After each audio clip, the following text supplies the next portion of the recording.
शेतकरी बंधूंनो नमस्कार।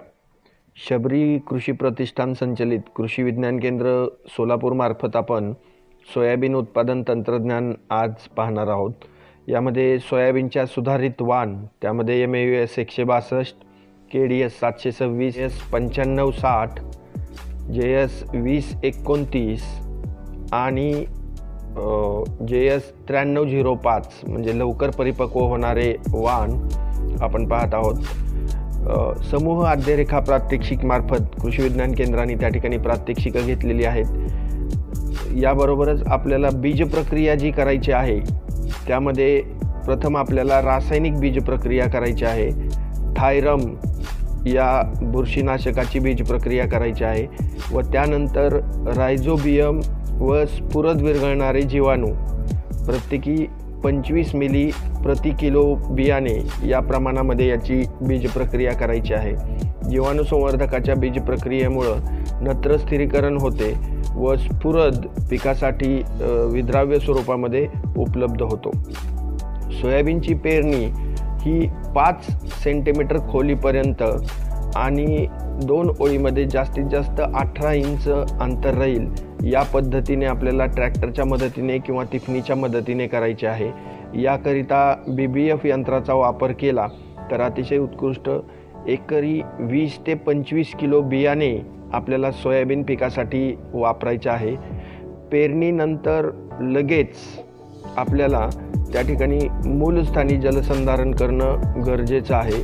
पेरणीबरोबर गंधक व DAP यांचा वापर करणं गरजेचं आहे। मूलस्थानी जलसंधारण करण्यासाठी आपण पेरणी झाल्या लगेच डुब्याच्या मदतीने, जर जमीन भारी असेल तर 10 बाय 10 मीटर अंतरावरती जसं आपण या व्हिडिओमध्ये पाहत आहात, आणि जमीन जर मध्यम ते हलकी असेल तर 6 बाय 6 मीटर अंतरावरती डुब्याच्या मदतीने अशा पद्धतीने चौक्या टाकून घ्यायच्या आहेत की जेणेकरून पडलेलं पावसाचं पाणी जास्तीत जास्त जमिनीमध्ये मुरण्यासाठी उपयोग होईल। तणनाशकांच्या वापरामध्ये पेरल्या लगेच आपण पेंडिमिथिलिन या तणनाशकाचा वापर करू शकतो किंवा मेटॅक्लोर याचा वापर करू शकतो। आणि सोयाबीन उगवणुकीनंतर 15 दिवसांनी जर तणनाशक वापरायचं असेल तर आपण इमेंजा थापायर आणि क्विझॉलोफॉप इथाईल या निवडक तणनाशकांचा वापर आपल्या शेतामध्ये करू शकतो। तणनाशकांच्या वापराबरोबरच आपली जमीन भुसभुशीत राहावी, हवा खेळती राहावी आणि तणांवरती नियंत्रण मिळावं या उद्देशाने कोळपणी करणं सुद्धा गरजेचं आहे।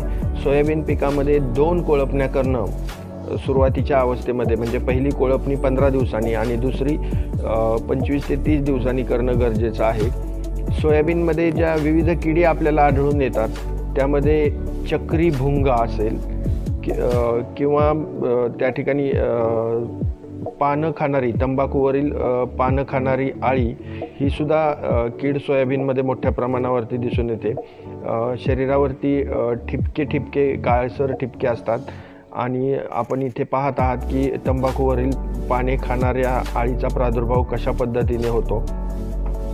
याबरोबरच उंट आळी म्हणजे चालताना उंटासारखा आकार करणारी ही आळी आहे। याबरोबरच सोयाबीनच्या शेंगावरती घाटे आळीचा देखील प्रादुर्भाव आपल्याला होताना दिसून येतो आणि हुमणीचा सुद्धा प्रादुर्भाव दिसून येतो। तर याची आर्थिक नुकसानीची जी संकेत पातळी आहे ती आपण पाहायची आहे आणि त्यानुसार दिलेल्या तक्त्यामध्ये जे कीटकनाशक आहे यांचा वापर आपण त्या ठिकाणी करायचा आहे। केंद्र सोलापूर शास्त्री साहेब यांच्या मार्गदर्शनाखाली सोयाबीन जातीची लागवड ठिबकवरती केलेली आहे आणि त्यांनी MAUS 158 या जातीची लागवड करण्यासाठी आम्हाला प्रोत्साहित केलं आहे आणि ती लागवड आम्हाला यशस्वी अशी झालेली वाटते की आज आमच्या एका झाडाला 155 ते 160 शेंगा आढळून येत आहेत। तरी आम्हाला त्या प्लॉटपासून 15 ते 16 क्विंटलपर्यंत उत्पन्न येण्याची अपेक्षा आहे।